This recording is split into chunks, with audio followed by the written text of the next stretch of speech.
Rich land infra developers వారి కాస్మోపోలిస్ 140 ఎకరాల్లో mega layout August 11న గొప్ప ప్రారంభం.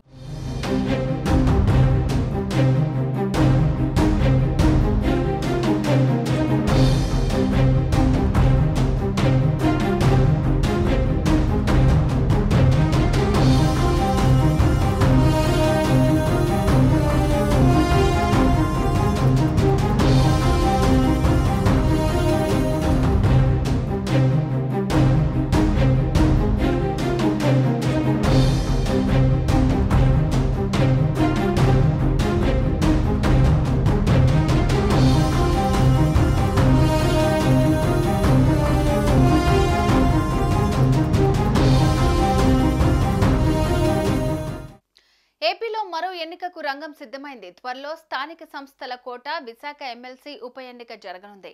విశాఖ స్థానిక సంస్థల కోట ఎమ్మెల్సీ ఉప ఎన్నికకు నోటిఫికేషన్ విడుదలైంది. ఆగస్టు 6 నుంచి నామినేషన్లను స్వీకరించనున్నారు.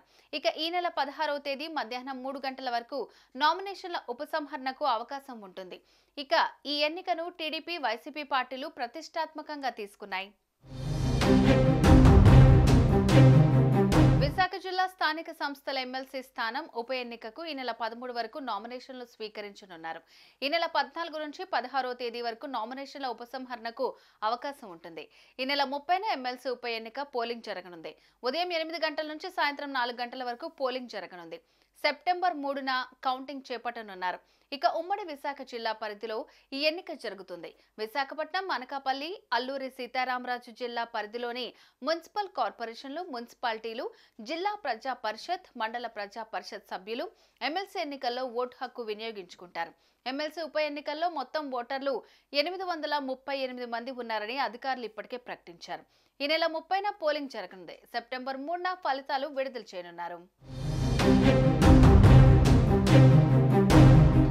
విశాఖ స్థానిక సంస్థల ఎమ్మెల్సీగా ఉన్న చెన్నుబోయిన వంశీకృష్ణ వైసీపీని వీడి ఇటీవల జనసేనాని పవన్ కళ్యాణ్ సమక్షంలో జనసేనలో చేరారు. వంశీకృష్ణపై వైసీపీ ఫిర్యాదు చేసిన నేపథ్యంలో మండలి చైర్మన్ అనర్హత వేటు వేశారు. దీంతో విశాఖ స్థానిక సంస్థల ఎమ్మెల్సీ స్థానానికి ఉప ఎన్నిక నిర్వహిస్తున్నారు. మరోవైపు వైసీపీ అభ్యర్థిగా ఇప్పటికే మాజీ మంత్రి బొత్స సత్యనారాయణ పేరును వైసీపీ అధినేత జగన్ ప్రకటించారు.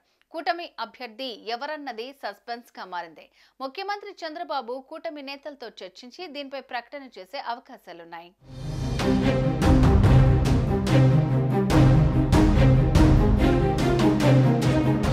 సుమన్ టీవీలో మీ పర్సనల్ అండ్ బిజినెస్ ప్రమోషన్స్ కోసం కింది నెంబర్కి కాంటాక్ట్ చేయండి.